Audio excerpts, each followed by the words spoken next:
A few months ago, I had the privilege of introducing Sivagami Subbaraman as a plenary speaker at Expanding the Circle, Creating an Inclusive Environment in Higher Education for LGBTQ Students and Studies, an annual program sponsored by the California Institute of Integral Studies.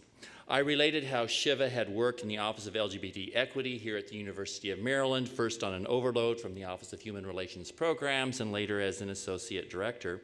In giving a small flavor of her work here, I related how when her current boss at Georgetown University called me as a reference, the first thing I said was, "What can I say so that you don't hire her?"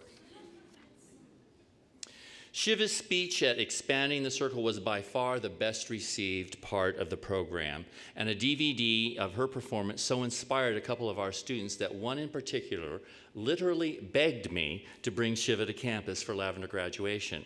I responded that we do not have a tradition of a keynote, and I wasn't sure how she would fit into the program.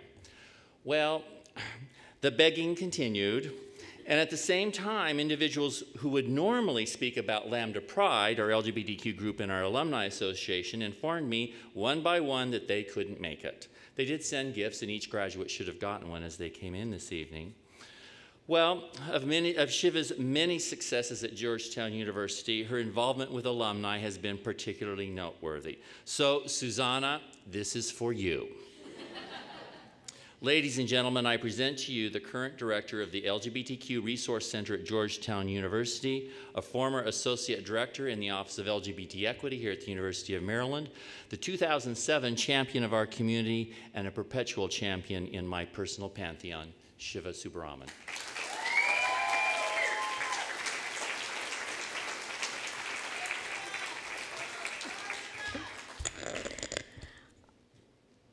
I feel really honored and privileged to be back here on campus to speak at Lavender Graduation, which is my all-time favorite celebration.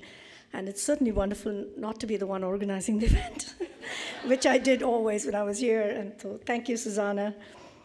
Take a moment to look at each other, us among everyone else.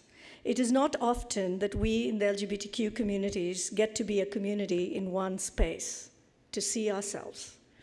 This is one of the only times that we gather as a community, visibly, in a moment of celebration and empowerment about all of who we are. We are gathered here as a community to honor, celebrate, and mark an important milestone in all of your lives. It is a moment to be remarked upon, to be treasured, and celebrated. Thank you for sharing your stories, your struggles, your achievements. I'm sure it has been a privilege to all of us. Many ask why we do Lavender graduation. Is there a need for a separate ceremony? And so I will share this story. Over the last many years, just around this time, a couple of students will come to see me. Pain, confusion, and conflict writ large on their faces. Awkward. They will tell me, haltingly and hesitatingly, that they can't introduce me to their parents when they see me at commencement, or introduce me for what I do on campus or for who I am. Unlike around any other identity group, for many of us in the gay and lesbian communities, our parents are often the first ones to discriminate against us. Some of them grow to love us despite who we are.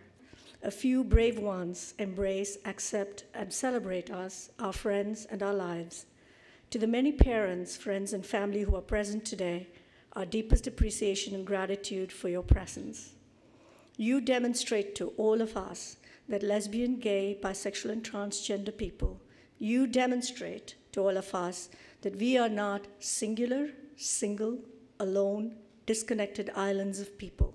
We are part of families, and we are families. We have and we are mothers, fathers, uncles, aunts, siblings, grandparents, cousins, second cousins, friends, and ancestors. We are part of the fabric of our world.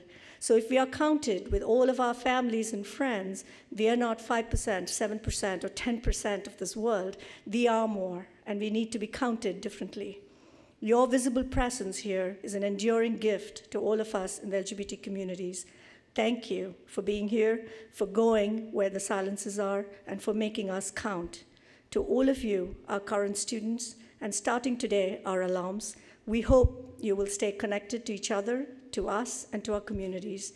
It is your courage, vision, and powerful sense of self-affirmation and community that continues to engage our work. And it is to your dreams and aspirations that the arc of our work bends.